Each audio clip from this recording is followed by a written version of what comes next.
3 days. 3 endless days. The cries of a millionaire's newborn echoed through the halls of the city's most expensive hospital. Doctors failed. Nurses broke down. Even the father himself, powerful and feared, was collapsing under the weight of despair. Everyone said nothing could save the child. Until a poor janitor, with nothing but her voice, stepped forward. What happened next shocked the entire world. In the heart of St. Augustine Medical Center, a private hospital for the elite, the hallways were wrapped in exhaustion and whispers.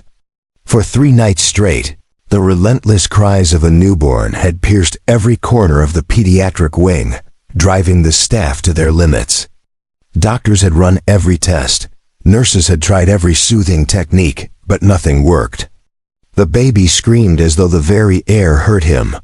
Among those who suffered silently was a janitor named Sarah Nolan, a 40-year-old immigrant woman who pushed her mop bucket from corridor to corridor. She wasn't supposed to interfere, not even supposed to linger, but the cries tore at something deep inside her, a wound she thought she had buried years ago.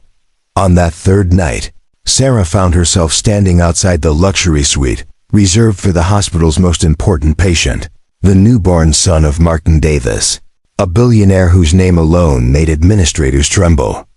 Inside, she could hear the baby's tortured wails. Nurses moved like ghosts, their faces pale from sleepless shifts. Martin Davis himself looked nothing like the commanding figure on magazine covers. His suit was wrinkled, his tie loosened, and his eyes bloodshot, hollow, and raging were fixed on his child. Every attempt to soothe the boy ended in failure. His fury had become legendary. He had berated nurses, threatened lawsuits, and sworn to destroy the hospital's reputation if they could not silence the cries. Sarah knew she should keep walking. She remembered her last warning from the supervisor: do not speak to patients, do not get involved. But when one of the young nurses looked ready to burst into tears herself, Sarah heard herself whisper, "Let me try." At first no one moved. Then, almost in desperation, the nurse placed the child into Sarah's arms.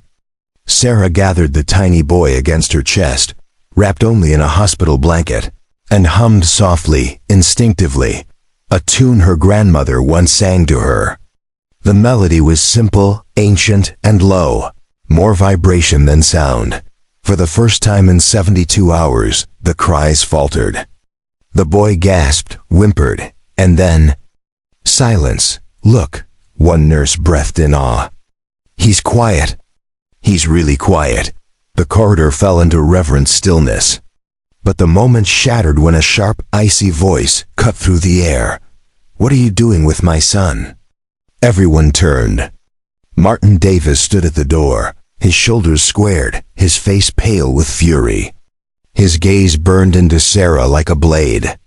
She froze, clutching the baby, every muscle tense as if she were caught committing a crime. "I asked you," he repeated, stepping forward, his voice low and dangerous. "Who the hell do you think you are?" Sarah's knees nearly buckled under the weight of his glare. The billionaire's presence filled the hallway like a storm, pressing down on every nurse and doctor who lingered nearby. He didn't raise his voice, yet the coldness in his tone made the air itself heavy. I'm just the janitor." "Sir," Sarah stammered, her voice trembling. They let me hold him for just a moment. He hasn't stopped crying, and I thought maybe." "You thought?" Martin cut her off, his words dripping with contempt. "Your job is to scrub floors, not experiment on my child." He took a step closer, and Sarah instinctively cradled the baby tighter, as though shielding him. The nurses looked frozen in place, terrified of both the man who signed their paychecks and the miracle they had just witnessed. "Give him to me," Martin demanded, extending his arms stiffly. His cufflinks glinted under the fluorescent lights, but his hands shook ever so slightly. Sarah hesitated, her heart pounding, before she carefully transferred the tiny bundle back into his grasp. The baby whimpered as if sensing the tension. Martin turned away sharply, rocking his son in jerky, impatient motions. But within seconds, the wailing returned louder, more piercing than before. His jaw tightened, his chest rising and falling in angry, shallow breaths. He looked back at Sarah, fury and disbelief battling in his eyes. "What trick did you pull?" he snapped. "What did you do to him?" "No trick," Sarah whispered, her voice steadier now. "I just sang. Sometimes babies need more than medicine. They need—" She stopped herself, afraid to sound foolish in front of a man who believed only in science, money, and power. Martin's lips pressed into a hard line. He glanced at the senior nurse, who shrank under his gaze. "Get her out of here, now, and make sure I never see her anywhere near this suite again." "Yes, sir," the nurse murmured, motioning for Sarah to follow. Sarah lowered her head and obeyed, pushing her mop bucket down the corridor. Her hands trembled on the metal handle, but inside her chest something stirred an ache, a certainty. That baby wasn't sick. His cries weren't medical. They were deeper, rawer, almost spiritual. The further she walked, the louder the sound seemed to echo in her mind. Even tucked away in a supply closet on another floor, she could still hear it, the relentless, desperate cries. They chased her like ghosts. That evening, in the cramped break room reserved for maintenance staff, an older technician named Mark Reynolds entered with his usual weary gait.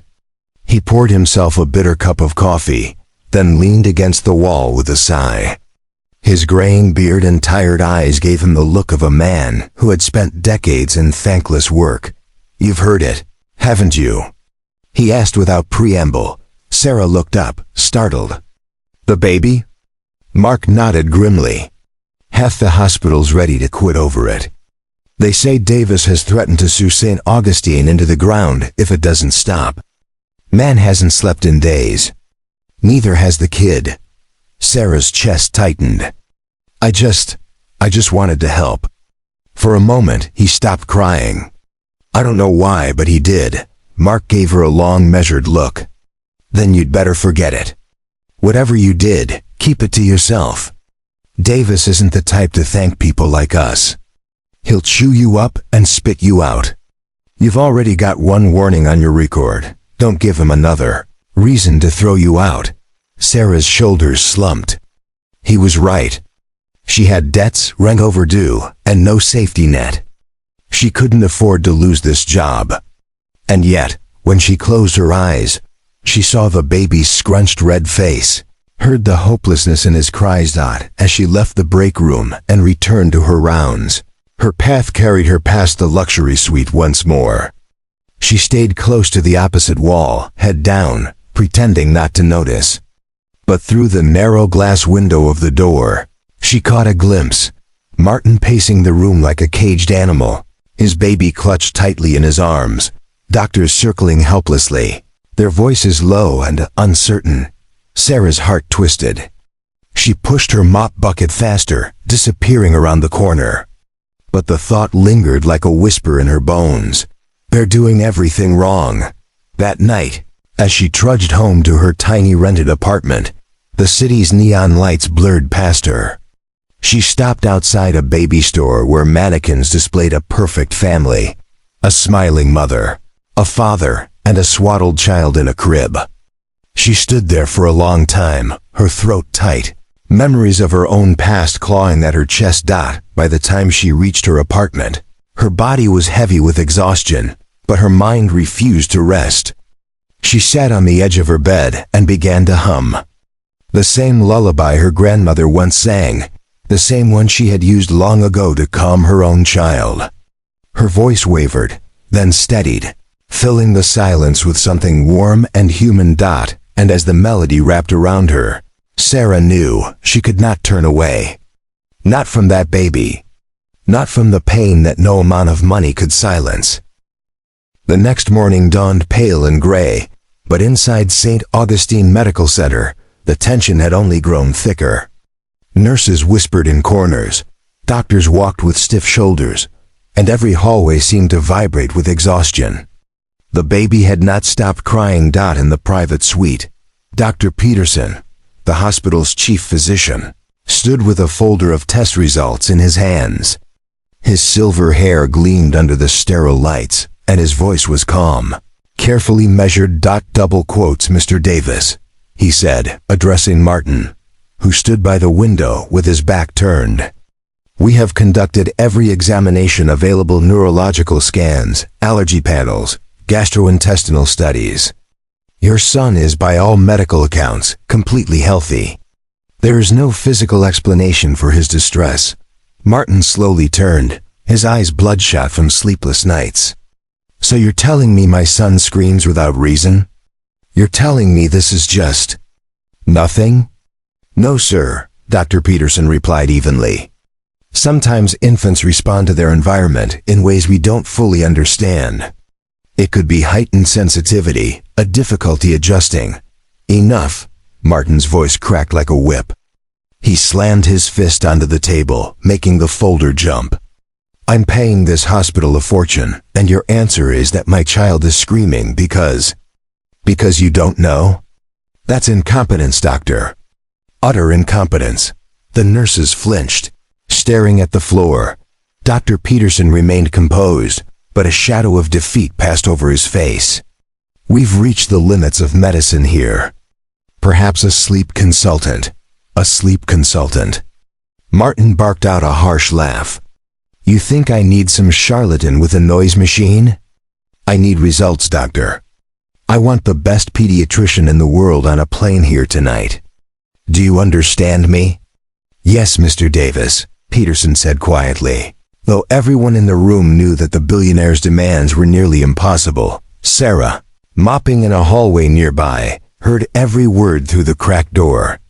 She shrank against the wall, clutching the mop handle, as Martin stormed out of the room and down the hall, shouting into his phone. "I don't care how much it costs," he barked. "Hire a jet, pay triple rates, get me the best. Asia, Europe, I don't care. I want someone here tomorrow who can fix this. Do you hear me?" His voice echoed like thunder, and Sarah's pulse raced. She knew then, with painful clarity, this man believed he could buy silence for his son the way he bought corporations, buildings, entire lives. But there was one thing his money couldn't command. That afternoon, during her break, Sarah sat alone in the staff closet, her lunch untouched.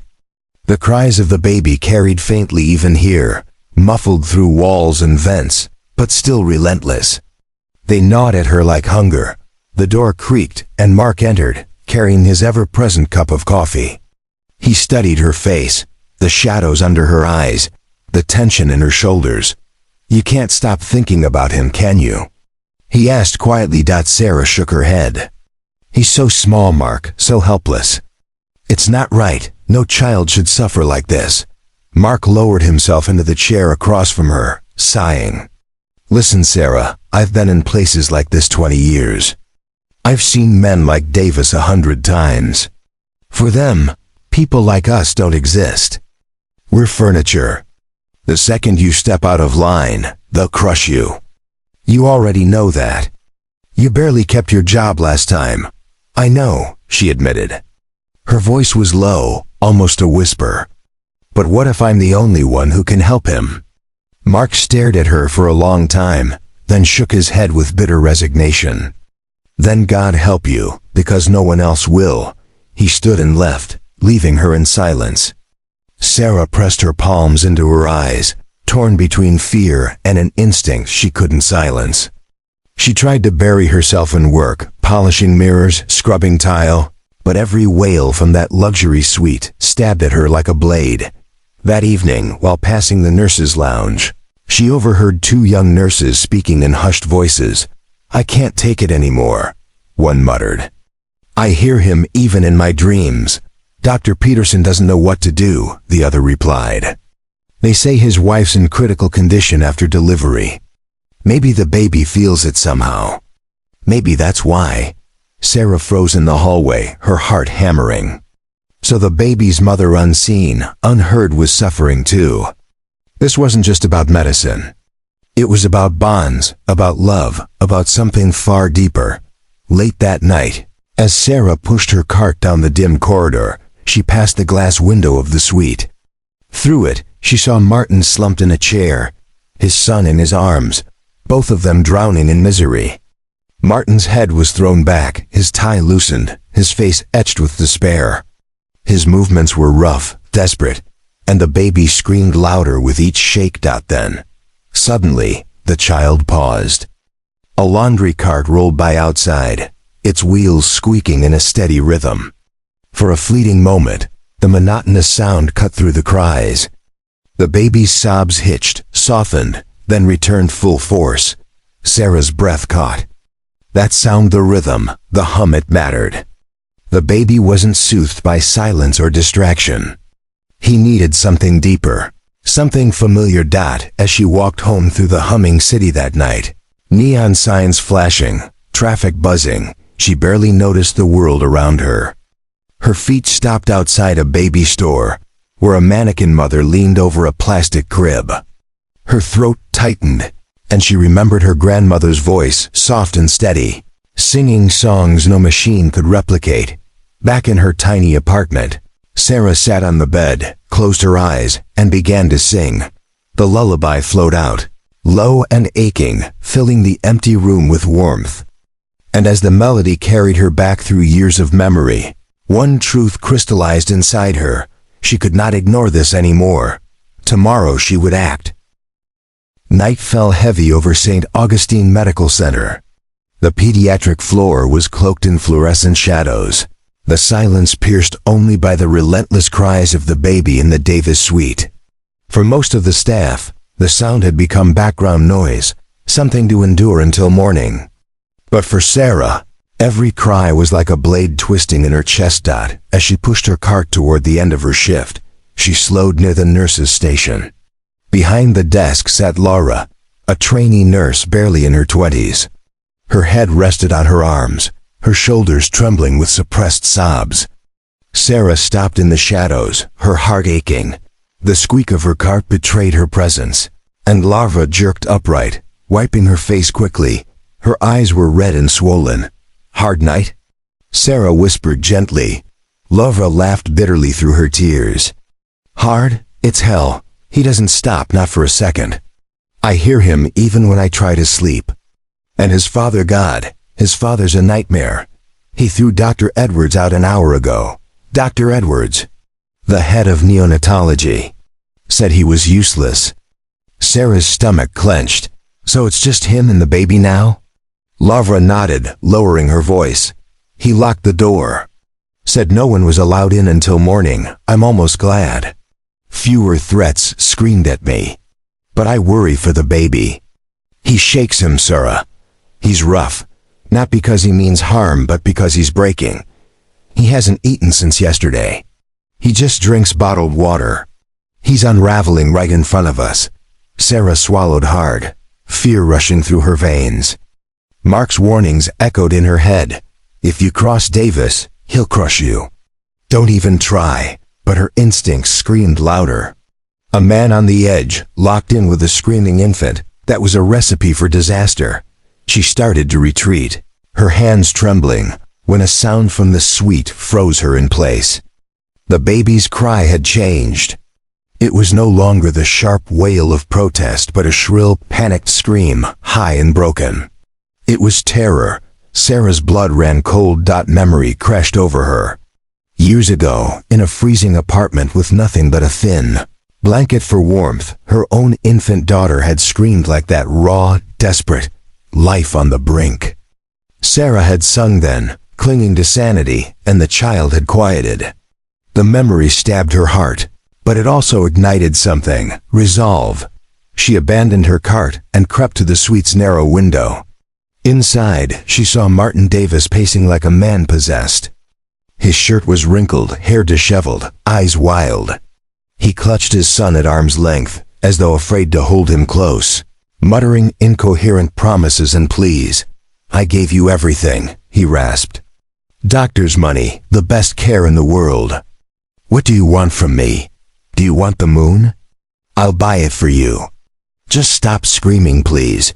His knees buckled, and for a terrifying second, the baby nearly slipped from his arms. Martin caught him at the last instant, pressing the child to his chest with a guttural sob. He collapsed into a leather chair, defeated, staring blankly at the ceiling while his son wailed into his face. Sarah's breath came shallow. This was the breaking point. If she turned away now, something irreversible would happen. Her fear evaporated. In the blaze of certainty, she was the only one who could stop this. She pushed the door open slowly. The click of the handle made Martin whirl around, rage snapping back into his face. "I said no one comes in," he snarled. "Are you deaf? Get out before I have you dragged out." Sarah stood frozen by the door, her palms sweating, her heart thundering. But her eyes were on the baby, not on the furious billionaire. She lifted her trembling hand in a quiet plea. "Please," she whispered. "Just 1 minute. Let me try." Martin took a step forward, his jaw clenched, his fists tight. "You think you know more than doctors? You're a janitor. A nobody." Sarah's throat was dry, but she closed her eyes and began to hum. The melody rose soft and fragile, the same lullaby she had carried in her blood since childhood. It was barely audible over the baby's cries, but it was steady, warm, alive. Martin froze mid-step, confusion flickering in his eyes. "What the hell are you doing?" But then the baby's cries faltered, just for a breath, just long enough to break the rhythm. Another hum from Sarah, and the infant shuddered, then hiccuped, his sobs weakening. The sound of the lullaby filled the room like light spilling into darkness. The nurses had been right. Medicine had no answer. But this wasn't medicine. This was memory, instinct, something deeper than logic.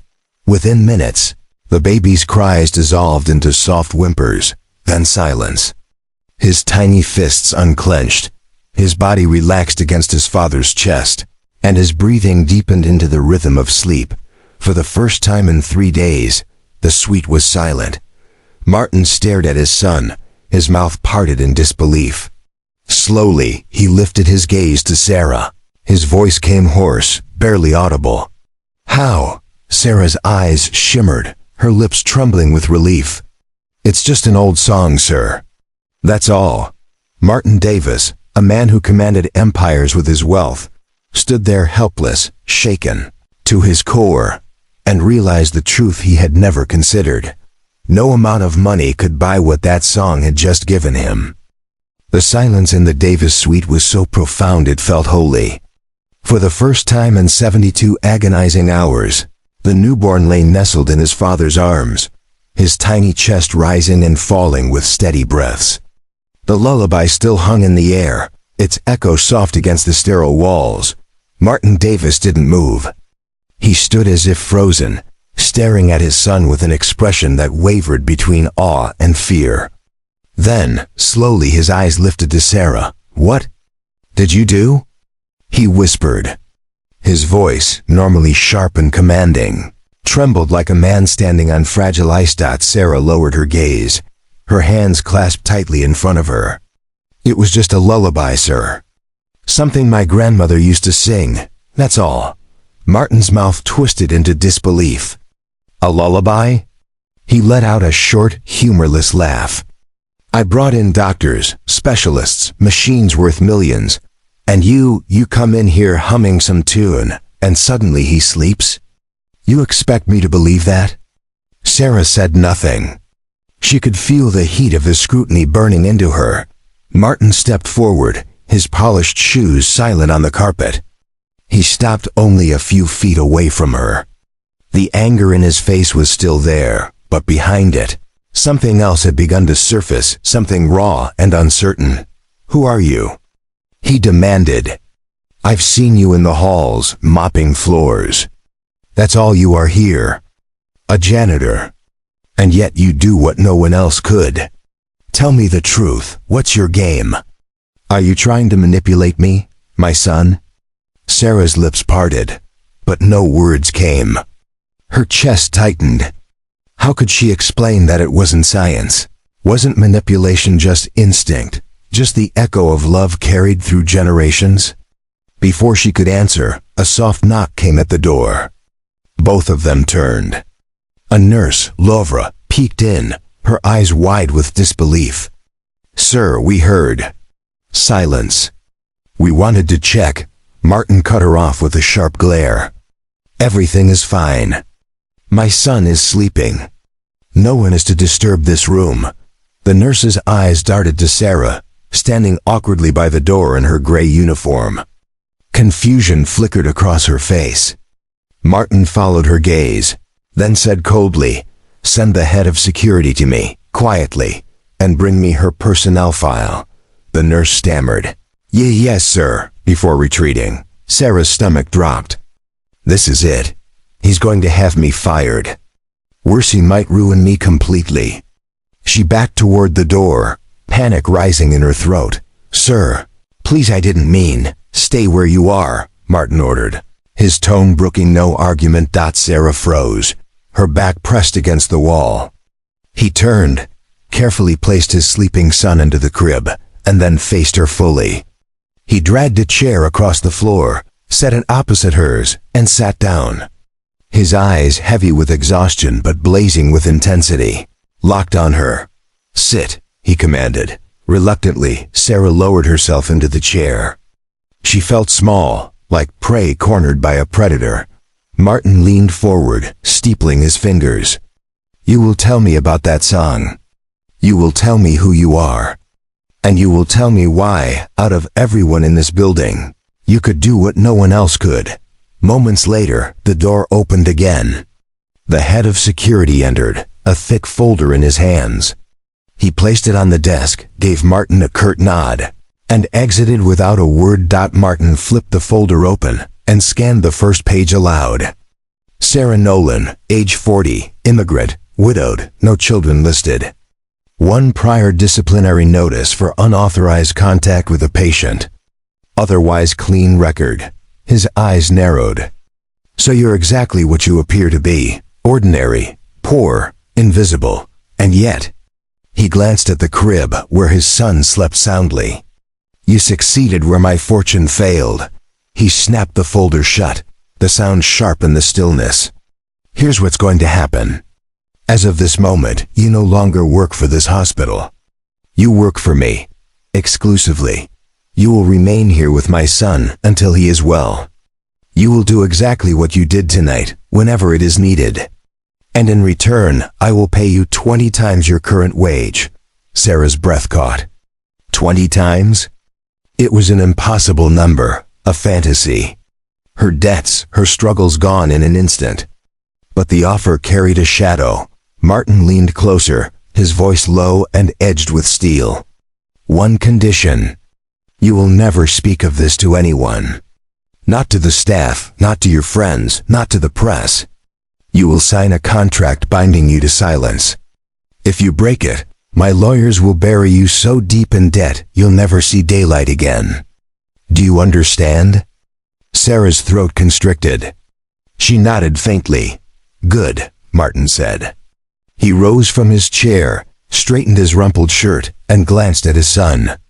His expression softened for the briefest moment, then hardened again as he looked back at her. "Get some rest, Miss Nolan. Starting tomorrow, you belong to me." Sarah sat frozen long after he left the room, the weight of his words pressing down on her. She looked at the sleeping baby, his tiny fist curled around the blanket, and whispered to herself, trembling, "Not to him. To you, I belong to you." The following morning, Sarah awoke in a room she had never imagined for herself. It wasn't the tiny apartment on the edge of the city she'd drag herself home to night after night. This was a private suite, furnished with soft leather chairs, polished oak tables, and white linens that seemed too pure to touch. She had been moved there during the night by Martin's orders. For a few moments, she thought it had all been a dream, the billionaire's fury, the baby's silence, the impossible offer. But then she heard it, the gentle, steady breathing of the infant in the next room. She slipped quietly through the adjoining door and found him fast asleep, his small face peaceful at last. For the first time, she truly saw him, not as a screaming force of exhaustion, but as a child, fragile, beautiful, a boy named Daniel. Though Martin hadn't yet spoken his name to her. Sarah leaned over the crib and touched his tiny hand. He curled his fingers around hers, even in sleep, and a tear slipped down her cheek. A knock interrupted the moment. The door opened to reveal a stern woman in a nurse's uniform. "I'm Margaret," she said flatly. "From now on, I'm your point of contact. Meals will be delivered. Supplies for the child will be brought to you. You will not leave this floor unless instructed by Mr. Davis."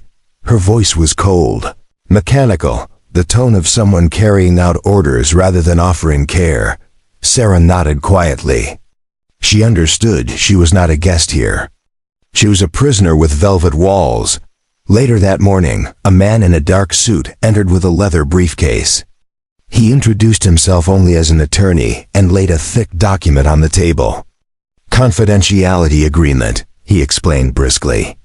"Sign here, and here. Any violation results in a financial penalty of $10 million. You will also acknowledge that you are no longer employed by the hospital but retained privately by Mr. Davis." Sarah's hand shook as she signed. The pen felt heavier than iron. When it was done, the liar snapped the folder shut, nodded once, and left. Just like that, her old life ended. Days bled into one another. Sarah's world shrank to 2 rooms and the baby boy who depended on her. She fed him from bottles Margaret brought, changed his diapers, and, most importantly, sang.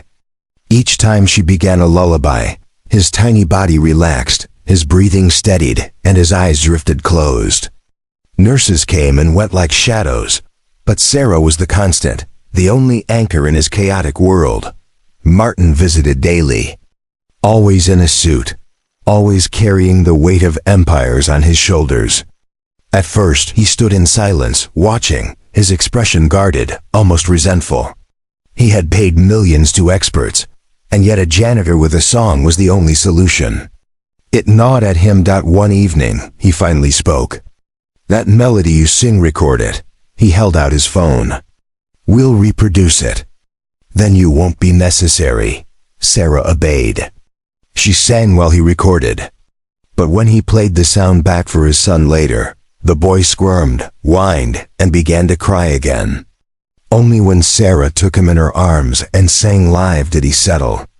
Martin's jaw clenched, his knuckles white.